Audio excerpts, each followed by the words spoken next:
If I didn't know better, I would think this weirdo was AI.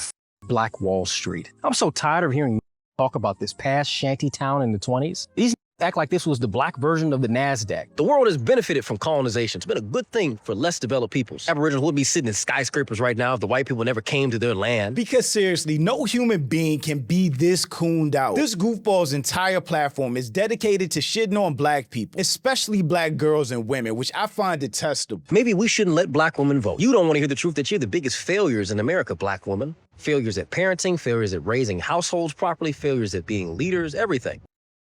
Love their hair hats. You spend hundreds, if not thousands of dollars on these fake hair hats. It's because your father didn't love you and your mother didn't love you. The fact that there are real black people out there like this that have so much hatred for their own people just blows my mind. Andre Williams seems to hate everything about black and blackness. This dude will make Uncle Ruckus so proud. And the wild part is, like all of these sellout black conservatives, he has nothing negative to say about white people or conservatives at all. Not a single critique. Black people are always the problem for him. And honestly, he's just another Marvin from Fresh and Fit. You're dumb.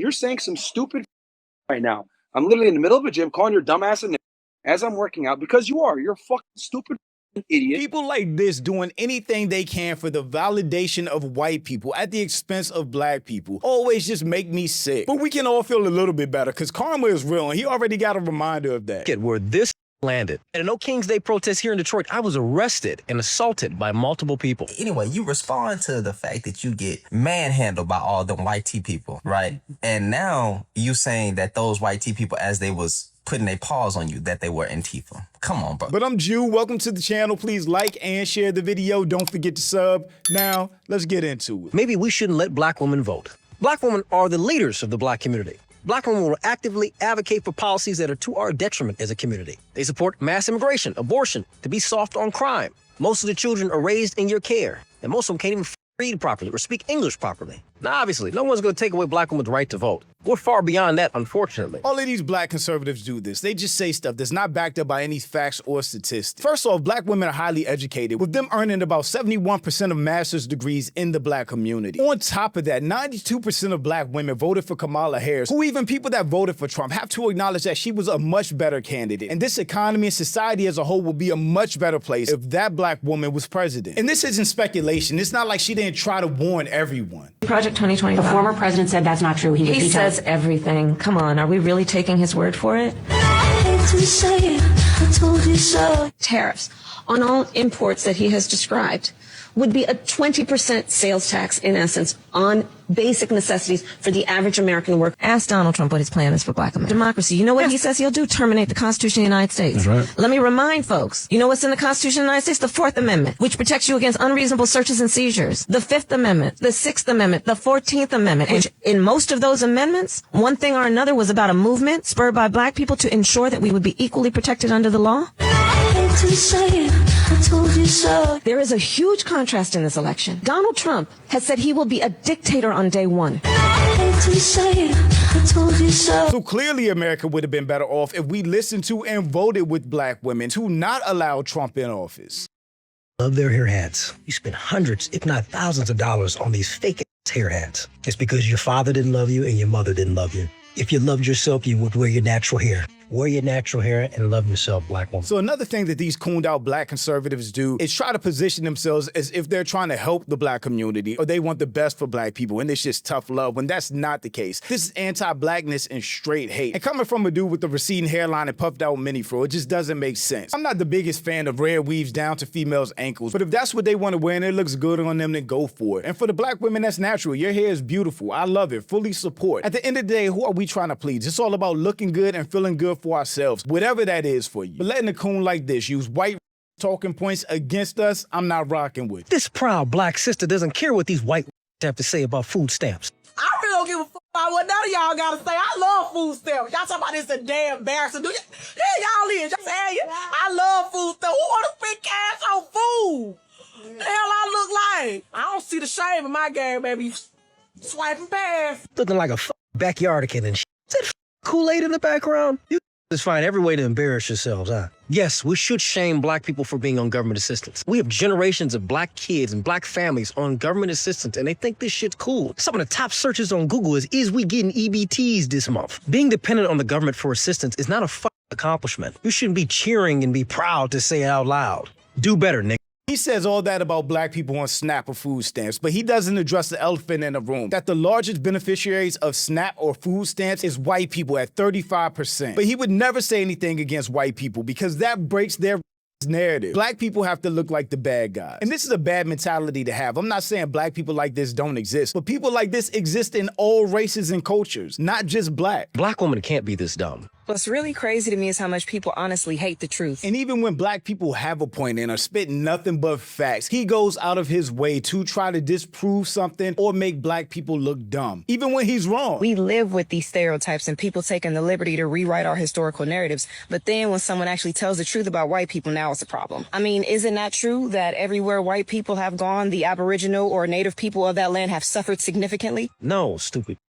The world has benefited from colonization. It's been a good thing for less developed peoples. The Native Americans, the Aboriginals, would be sitting in skyscrapers right now if the white people never came to their land. They'll probably be no different than the people on Sentinel Island chucking spears and shit at each other. If we were living in Africa today, all the black Americans, we would not be benefiting from shit. We would be suffering, if anything. It's always funny to hear a black woman talk about who doesn't want to hear the truth. You don't want to hear the truth that you're the biggest failures in America, black woman. Failures at parenting, failures at raising households properly, failures at being leaders, everything. 70% of you black women can't even cook properly. Let's keep it real. Do better, nigga.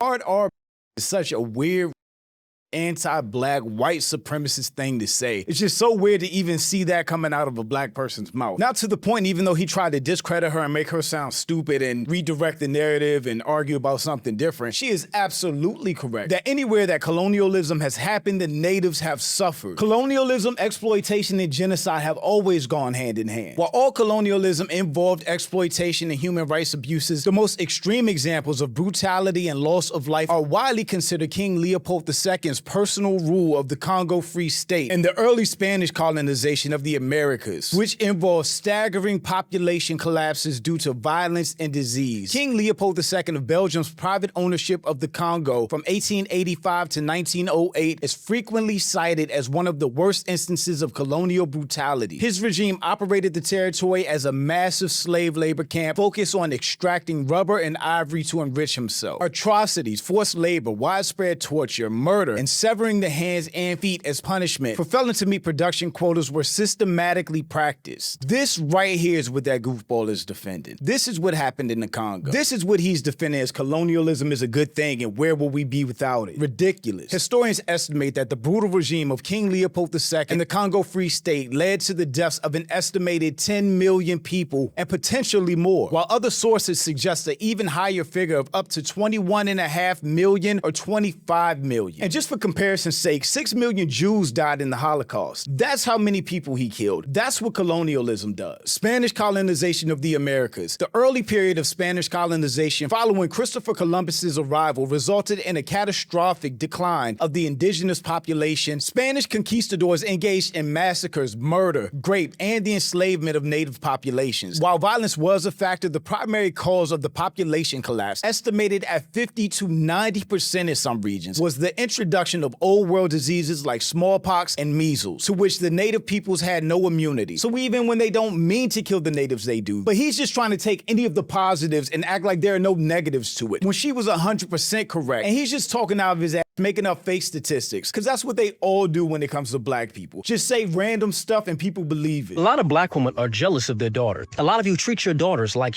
you'll treat your sons as if they're kings. A lot of these ugly, back-built, have these pretty daughters who are gorgeous, who have a beautiful personality, and I would say are better women than their mothers. And guess what the mothers do? They treat their daughters like they don't care what the daughter does. They're willing to kick the daughter out the house as quick as they can. The boys get treated like babies. That's why we have a lot of mama's boys out here in the black community. You get coddled by your mother, your grandma, and your aunties, and it shows because you act like you're wrapped in materialism and you're overly emotional. The reason for why a lot of these black women are so broken and so dysfunctional is because they're coming from dysfunctional and self-destructive black women that have raised these little girls. The reason for why a lot of these black women aren't women is because they've been raised by little girls that are so destroyed and so damaged that they failed to teach their daughters how to be women because they lack the understanding of what a woman should be. This man saw pressures and decided to go make a video. Again, what is he talking about? What situations, facts, or stats is he referring to? And you saw no matter what, he was going to find a way to demonize black mothers, right? If you love your son too much, you're raising a If you're hard on your daughter, you're jealous of her and hate her. He's just a weirdo. Not all girls, but girls are daddy's girls. Not all boys, but boys are mama's boys. And I personally don't think there's anything wrong with that. Men are naturally going to be harder on their sons than they are their daughters because you have certain expectations for a son. You set certain goals. You make certain parameters when you're a man and you're raising a boy. Whereas men are just naturally softer with girls. I know that's the case for me. And when it comes to women, it's usually the same. Women are softer when it comes to their boys. That's their baby boys. And when it comes to girls, they know what it takes to raise a woman in this world, so they may be a little bit harder on them. Not always, but yes, and definitely not out of jealousy, bitterness, or anger, but because a woman wants to raise a young lady correctly.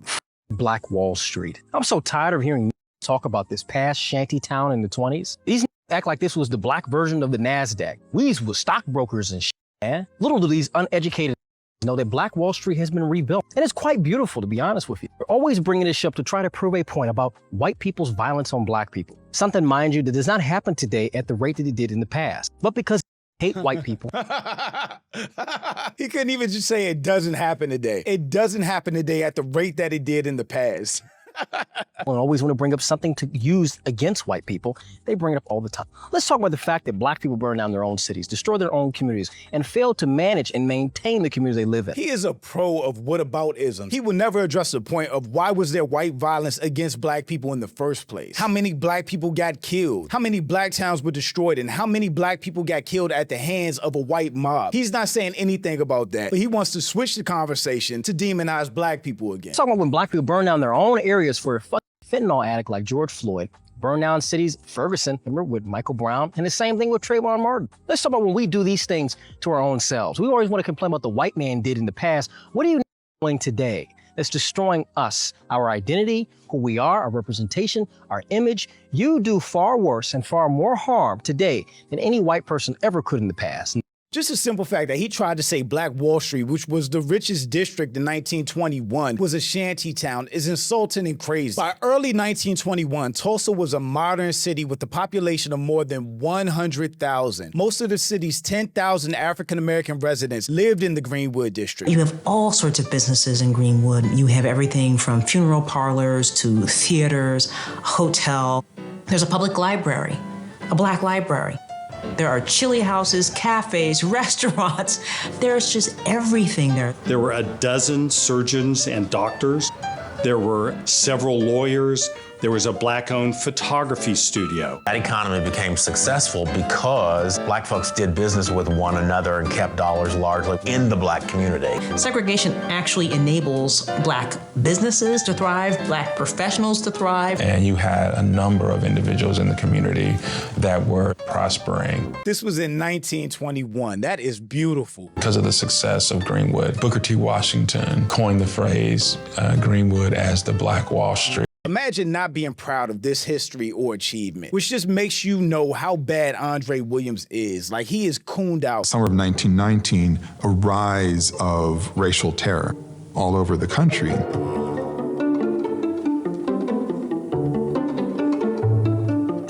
New York, Philadelphia, Memphis, Chicago. 21, those same tensions in the United States were present in Tulsa. It revolved around jealousy and resentment. It threatened the system of white supremacy. They were just looking for a reason, and they found it. Anytime black people achieved, advanced, built something of their own, white people destroyed it. There's never been a time in American history where white people have left black people to or left black people alone. Here's a picture of all the black massacres that have occurred in America, and these massacres have occurred in black towns where the black population was attacked and killed by white people unprovoked. Every time we created a town or safe space, it was burned down or all but destroyed by white people. Lake Lanier was once a thriving black town called Oscarville, resulting in the forced displacement of almost 2,000 black community members, and then it was later dammed and flooded to create Lake Lanier. And Lake Lanier isn't the only time they did this. They also did this in Cowaliga, Alabama. And Seneca Village in Manhattan is the current day Central Park, was once a thriving black neighborhood that had its own post office, own towns, own banks, own schools, and even accepted Irish and Italian immigrants. But then when it became too prosperous, they said eminent domain, and they created Central Park. One of the most famous ones is the Tulsa Massacre, which was Black Wall Street, even as recent as 1985, the year I was born, where police officers in Philadelphia dropped bombs on black neighborhoods in Philadelphia.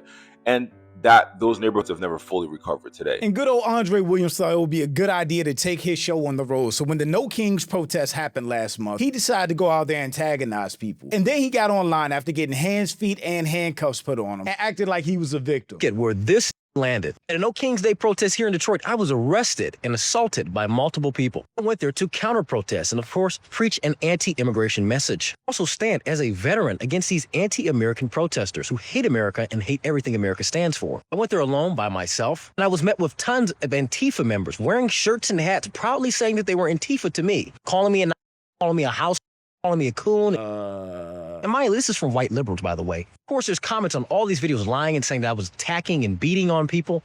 If that was true, I wouldn't be getting out on a Sunday. The organizers of the event were encouraging people from the crowd to go and attack me and push me. People were trying to hit me with their bikes, push me on the ground, trip me, all the type of things they could do to stop me from speaking and humiliate me. I didn't go into the formation and disrupt anything. I didn't sit back and try to stop or pull down the flags or anything. When I tried to go around and stand on the benches as they were protesting, I was forcibly removed and thrown to the ground by the cadre that was there. They spent a lot of time calling me a house raccoon each chance that they would get. Now, there's videos of me being attacked and me not throwing any punches, being pushed by these people. I was arrested for disorderly conduct. Instead of the cops getting those who attacked me, they decided to remove me from the area. I was arrested, placed in jail, and released Sunday afternoon. Left is violent, and they did everything they could to try to dehumanize me, calling me a Nazi, saying that I'm a race traitor. Of course, there's black people cheering that I got arrested. What kind of fucking Looney Tune shit are we on right now? It seems that black people only support the police when it's against people that they disagree with. He got his ass whooped by white people. He got dog walked by white people. And then he got locked up. And he says nothing about these white people other than them possibly being Antifa or anti-American. But then he goes in on black people. Black people had nothing to do with this, but he finds a way to insert us, blame us, and demonize us for something we had nothing to do with. It's so funny how white supremacy works. He's terrified to say anything negative about white people, but got all the smoke in the world for black people. Andre Williams, you just got out of jail. You didn't take no shower. You in the same clothes you went to go protest on, and come on, like, bro, you at least take a shower first. But anyway, you respond to the fact that you get manhandled by all them white tea people, right? And now you saying that those white tea people, as they was putting their paws on you, that they were Antifa. Come on, bro. So they didn't tell nobody else that they was Antifa, but while you were getting the paws put on you, they was like, we're Antifa, this and what. Come on, bro. Like, stop lying, bro. You would do anything for the white tea man, bro. You said that they were calling you a house. You are. Black MAGA and people like Andre are grifters, and they will do anything and everything for white approval. Their only strategy is to demonize, talk about, and on the black community nonstop, which gives them attention from other races that also don't like black people but can't say exactly what they want to say about us. So people like Andre and the Hodge twins are just mascots for racists and white supremacists. At the end of the day, he's just an embarrassment, and it is surprising that that is the first time he got hands and feet put on him. But I know it won't be the last. Thank you for watching. Let me know what you think about all this in the comments. Also, make sure you check out the next video, and don't forget to follow me on Instagram for behind the scenes and life stuff, and I'll catch you next time. Peace.